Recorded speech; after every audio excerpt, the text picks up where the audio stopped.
நேர்கள் அனைவருக்கும் கார்த்திகை தீபம் சீரியலின் சுவாரஸ்யமான கதைப்பகுதி. அடுத்தடுத்து உடையும் உண்மைகள். ஞானகி கொடுத்த அதிர்ச்சி. நடக்கப் போவது என்ன? சந்தியா ராகம் சீரியலின் நேற்றைய எபிசோடில் சீனு மாயாவை சந்தித்து கல்யாணம் குறித்து பேச பத்மா லெட்டரை படித்துவிட்ட நிலையில் இன்று லெட்டரை படித்த பத்மா அதிர்ச்சி அடைகிறாள். மறுபக்கம் சீனு பேசியதை நினைத்து மாயா அப்செட்டில் இருக்கிறாள்.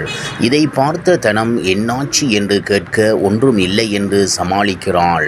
அடுத்து ரகுராமும் சிவராமும் வயலுக்கு கிளம்ப பத்மா அந்த லெட்டரை மறைத்துவிட மணி என்ன மறைக்கிற என்று கேட்டு லெட்டரை பிடித்து ஒன்றுமே தெரியாதது போல அதிர்ச்சி அடைகிறான்.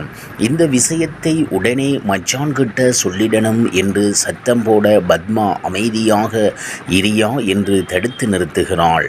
மாயாதான் இப்படியெல்லாம் பண்ணி இருப்பா என்று பார்வதி சொல்ல பத்மா இந்த விஷயத்தை சிவராமனிடம் சொல்லலாம் என்று முடிவெடுக்க வயலுக்கு போன சிவராமம் வீட்டுக்கு வர அவனை கூப்பிட்டு லெட்டரை கொடுக்க அதை படித்த அவன் அதிர்ச்சி அடைகிறான்.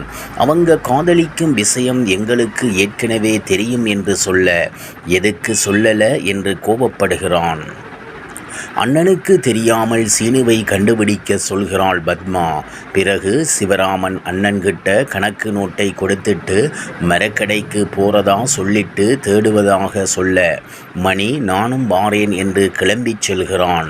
பிறகு சிவராமன் சீனுவை தேடிச் செல்ல ரகுராம் வீட்டுக்கு வந்து சிவராமனை கேட்க ஞானகி உங்க கூட தானே வந்தார் என்று கேட்க மரக்கடைக்கு போறதா போனான் இன்னும் வரலையா என்று கேட்டு மணியை கேட்க அவரும் வெளியே போய் இருப்பதாக சொல்ல ரகுராம் ஒரு சின்ன வேலை செய்ய இந்த வீட்டில் யாரும் இல்லையா என்று கடுப்பாகி வெளியே செல்கிறார். பிறகு ஜானகி பார்வதி பத்மா நடந்து கொள்வதை பார்த்து சந்தேகமடைந்து சிவராமனுக்கு போன் செய்ய அவன் சீனு மாயா காதலிக்கும் விஷயம் உங்களுக்கு தெரியுமா என்று கேட்க ஞானகி அது பழைய கதை என்று சொல்ல சிவராமன் இல்ல இது புதுக்கதை என்று கடிதம் பற்றி சொல்ல ஞானகி அதிர்ச்சி அடைகிறாள்.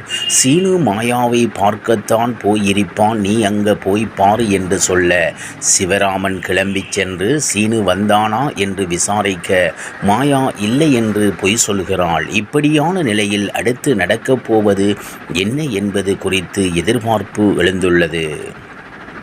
இவ்வாறாக கார்த்திகை தீபம் சீரியலின் சுவாரஸ்யமான கதைப்பகுதி செல்கிறது. இனி சுவாரஸ்யம் உங்களை காத்திருக்கிறது. மீண்டும் சந்திப்போம்.